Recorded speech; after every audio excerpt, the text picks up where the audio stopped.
Bismillahirrahmanirrahim. So today I just wanted to explore why most modern countries tax.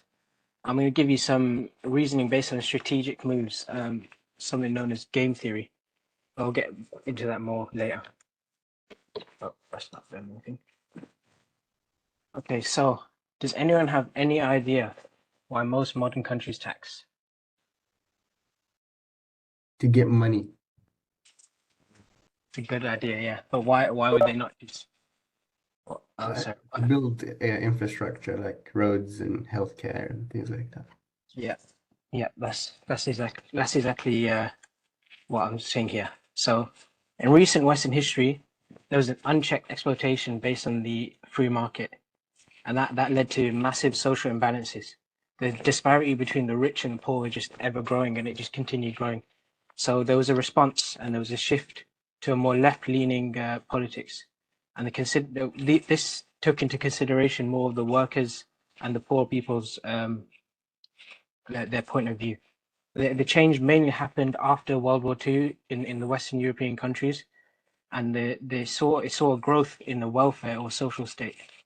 This is a welfare state or a social state is where the government starts taking money away from the rich by taxes or things similar to that, and they start sharing it with society or with the less well-off people, such as like unemployment benefits and things like this.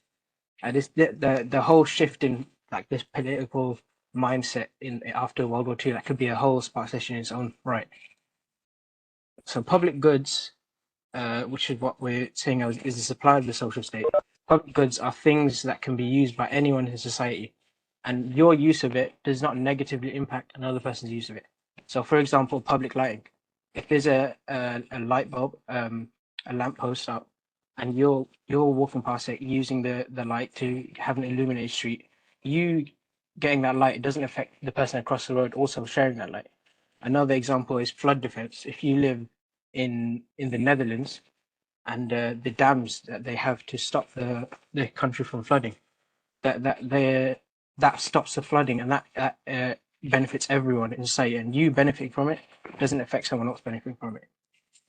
So these are the things that the governments will tax for, something like publicly funded goods that everyone benefits from. However, the provision of these public goods represents a problem. How do we get citizens to contribute?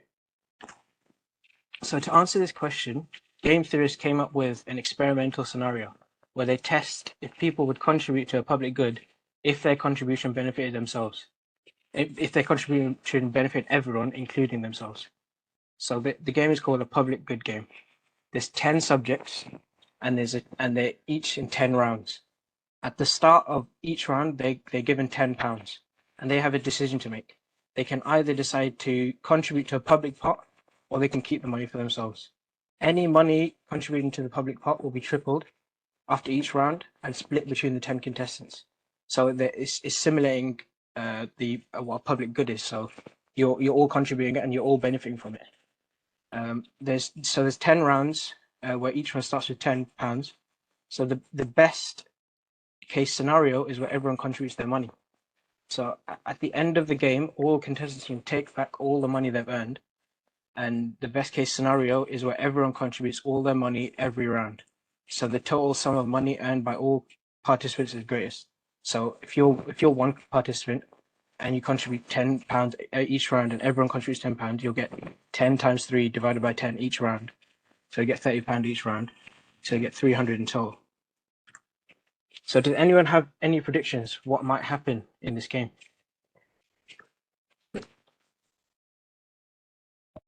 I would guess that with this kind of system, you'd just donate all your £10, or maybe you'd try and get more than other people if you got that. Maybe put £5, and then you would save more from your own, but you would also get back a fair share from the pot. Yeah, that's exactly it. That you've got the intuition down to a T pretty much there. But we'll go further into that. So, like I said, the best case scenario is where everyone is contributing all their money to the public pot. But imagine now you're one of those people. If you contribute less, or even if you contribute nothing, and you take advantage of the public pot where everyone else is contributing, you'll earn more money. So there's an incentive for you all to cheat, and in theory, obviously, there's an incentive for you all to cheat, and in theory, this incentive follows for everyone, and then everyone will contribute nothing. So there's a suboptimal outcome. That's why. That's why. So the public good will not be provided in this public good game scenario. But interestingly, in real world experiments where they actually ran out this test, at the start of the games, most participants will contribute, like you were saying, but then slowly, after round, they'll contribute less and less until finally everyone contributes nothing. So it seems like the theories are right. People are acting selfishly and contributing nothing. But why do they contribute? Why do most people contribute some at the start and then less as the game goes on? Surely, if they were selfish, they would contribute nothing at the start and take advantage of any early contributions. Clearly, the basic theory isn't showing the full story. So, behavioral experimentalists they took this idea and they took the theory and they started testing various theories, and eventually they found some answers. So, not everyone is selfish, but no one likes being exploited. So, even if one or two people from the group are selfish and they're not contributing, the rest of the people will react in later rounds by reducing their contributions. At the start, maybe one or two people don't contribute, but gradually, round after round, less people contribute, and eventually no one will contribute. So people are just reacting to their surroundings.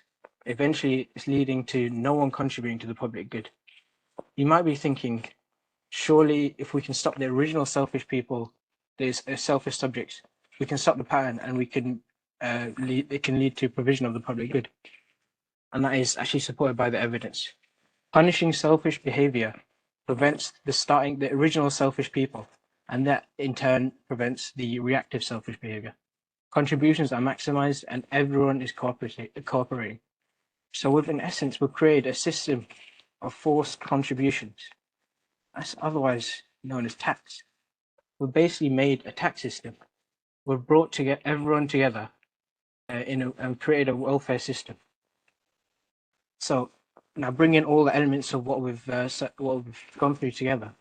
To support a welfare system, if you want a welfare system, and some of your citizens act immorally, then you need to enforce cooperation by taxes and punishments for avoiding the taxes.